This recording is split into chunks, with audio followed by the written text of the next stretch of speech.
up, y'all? I'm gonna sit you in a little thing so that I can be safe as a drive. But I did have this word. So my friend Aisha, I don't even know if y'all can hear me. Let me roll these windows up. My friend Aisha just sent me a video of a person at TikTok, a light-skinned person on TikTok, talking about a person who, you know, who had left a comment that was like, you know, basically like, meanwhile, you know, like, you know, there are white people who are darker than you.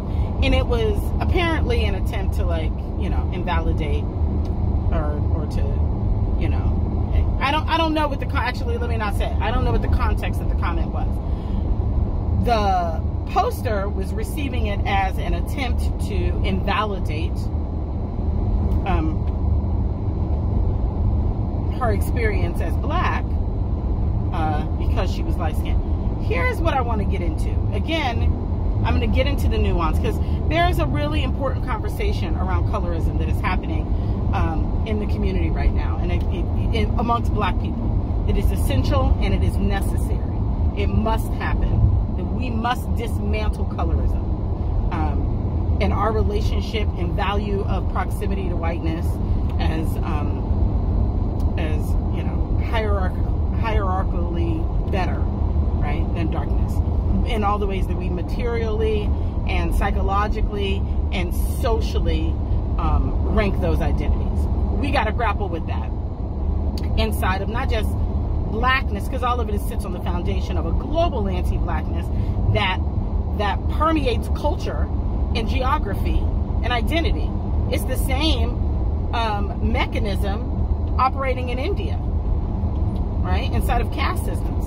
It's the same mechanism operating inside of Latinidad.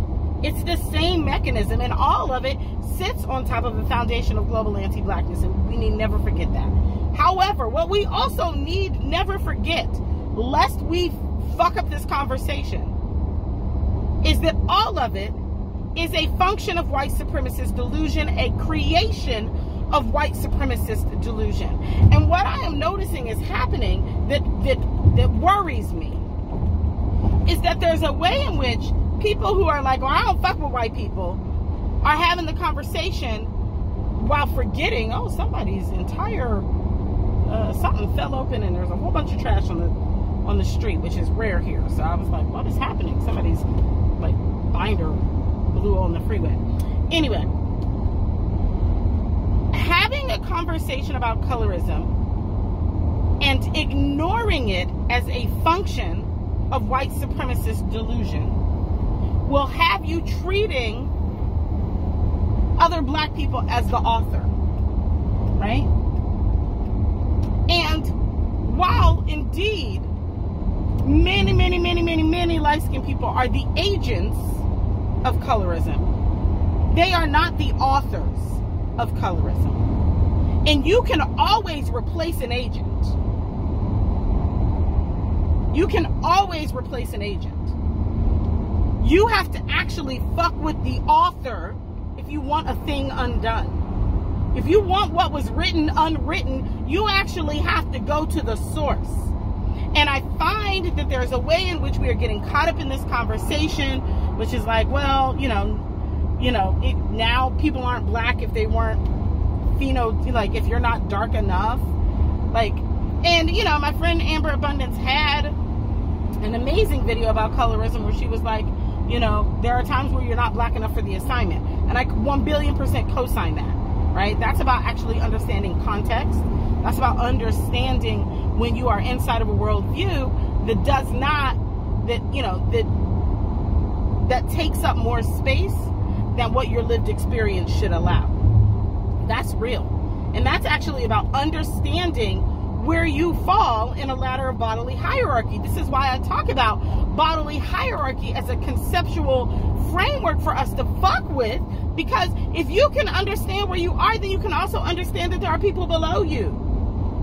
And then you can say, oh, in this conversation, where am I situated? Should I be taking up this much space? That's a fair way to begin to think about that, to contextualize that.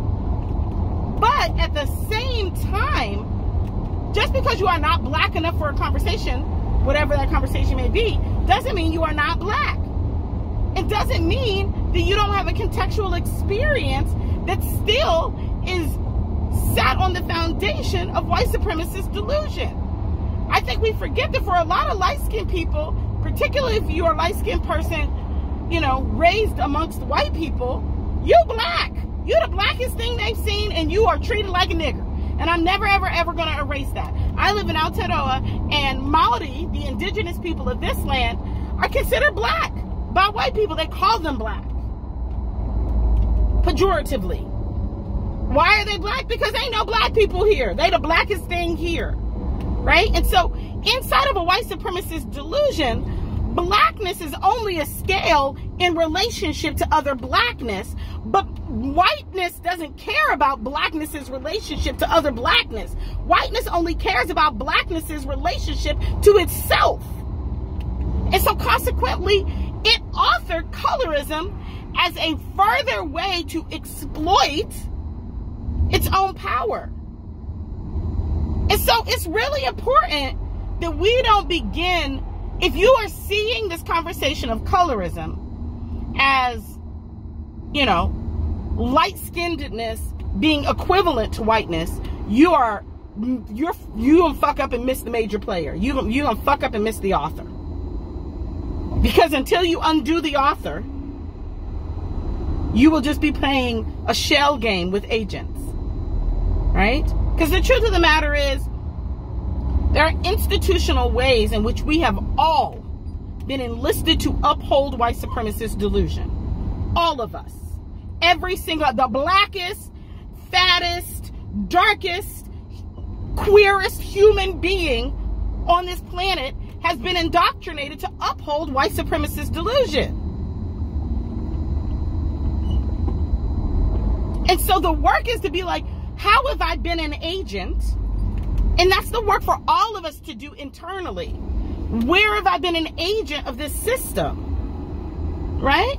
And yes, I should name and call out the structural and systemic ways in which other agents, you know, have been validated and codified into the work of upholding white supremacist delusion. But let us never forget that there is an actual structure that they are being called to uphold.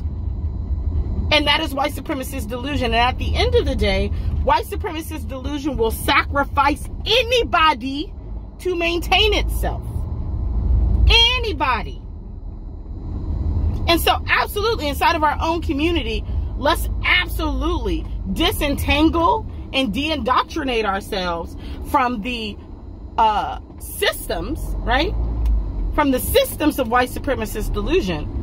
But let us never, ever, ever confuse agency for authorism.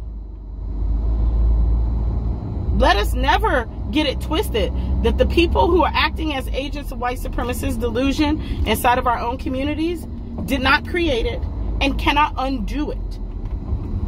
They can stop acting as individual agents and they can call attention to the structure and system. But if we don't dismantle the system of white supremacist delusion, which absolutely occurs from all of our individual divestment from it, then we'll miss it. But if you're just gonna, but if you think you can bypass whiteness, like I don't fuck with white people anyway, so I'm not even talking to them.